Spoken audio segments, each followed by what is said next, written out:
Bismillahirrahmanirrahim. Assalamualaikum warahmatullahi wabarakatuh. Selamat siang teman-teman semuanya. Pada kali ini saya akan membuat video mengenai kuis APSI, yaitu tentang DFD dan IRD dengan entiti pasien, resepsionis, perawat, dokter, bagian keuangan, dan bagian obat. Baiklah, kita langsung saja masuk kepada yang DFD terlebih dahulu. Daripada DFD, yang pertama itu pasien. Pasien melakukan proses yang pertama, yaitu menyerahkan data pasien dan riwayat penyakit pasien yang dihubungkan dengan melalui panah konektor dengan keterangan data pasien dan penyakit pasien. Untuk setiap proses kita tandai dengan angka berurutan. Kemudian dari proses yang pertama itu diserahkan kepada resepsionis dengan panah konektor data pasien dan penyakit. Kemudian resepsionis melakukan proses yang kedua, yaitu melakukan input data pasien dan riwayat penyakit pasien yang dihubungkan dengan yang dihubungkan dengan panah konektor data pasien dan penyakit yang disimpan dalam sebuah IRD. Yang pertama itu pasien. Kemudian proses yang ketiga yaitu memberikan data pasien dan riwayat penyakit pasien, yang panah konektornya masih sama, yaitu data pasien dan penyakit pasien. Kemudian proses yang ketiga diserahkan kepada dokter. Dokter melakukan proses yang keempat, yaitu mengecek kondisi pasien. Setelah kondisi pasien diperiksa dokter memberikan data hasil pengecekan kondisi pasien kepada resepsionis, kemudian membuat kesimpulan, yaitu data hasil pengecekan kondisi pasien. Data hasil pengecekan kondisi pasien tadi dilakukan pada proses yang kelima, yaitu mengkonfirmasi data penyakit yang diderita pasien. Kemudian memberitahukan kepada pasien data hasil pengecekan kondisi pasien. Selanjutnya, pasien melakukan proses yang keenam, yaitu menyetujui tindakan yang harus dilakukan. Dengan panah konektor, persetujuan tindakan yang harus dilakukan. Persetujuan tindakan yang harus dilakukan diberikan kepada resepsionis. Kemudian selanjutnya resepsionis menyerahkan persetujuan tindakan yang harus dilakukan dengan panah konektor berupa data konfirmasi. Setelah itu dokter membuat resep obat. Resep obat tadi dimasukkan pada proses yang ke-8, yaitu memberikan resep obat kepada perawat.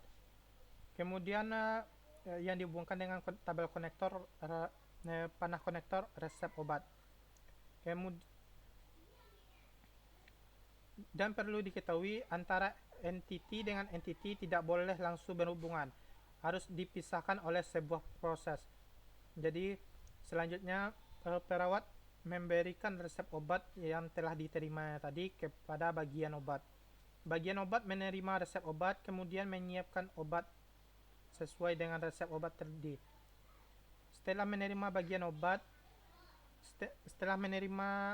dan menyiapkan resep obat, bagian obat tadi memberikan kepada bagian keuangan, yaitu berupa obat sesuai resep tadi. Selanjutnya proses yang ke-11, yaitu bagian keuangan menginputkan transaksi harian, mingguan, dan bulanan yang dimasukkan kepada IRD yang kedua nanti, yaitu transaksi. Setelah menginputkan pada bagian transaksi, bagian keuangan membuat kwitansi dan obat dan memberikan kwitansi dan obat pada proses yang ke-11 dengan panah konektor kwitansi dan obat. Setelah itu pasien melakukan pembayaran dan pengambilan obat pada proses yang ke-11. Itulah DFD DFD yang saya buat secara singkat. Selanjutnya masuk kepada bagian IRD. Pada bagian DFD tadi kita memiliki dua prioritas. Yang pertama pasien dan yang kedua transaksi. Pada entiti pasien, kita memerlukan ID pasien, nama pasien, alamat, nomor HP, riwayat penyakit. Pada entiti pasien, ID pasien berperan sebagai primary key. Nama pasien, alamat, nomor HP, dan riwayat penyakit itu sebagai supportnya atau pendukungnya. Yang pada entiti yang kedua yaitu transaksi. Pada transaksi, nomor transaksi sebagai primary key. Primary key ditandai dengan tanda bintang.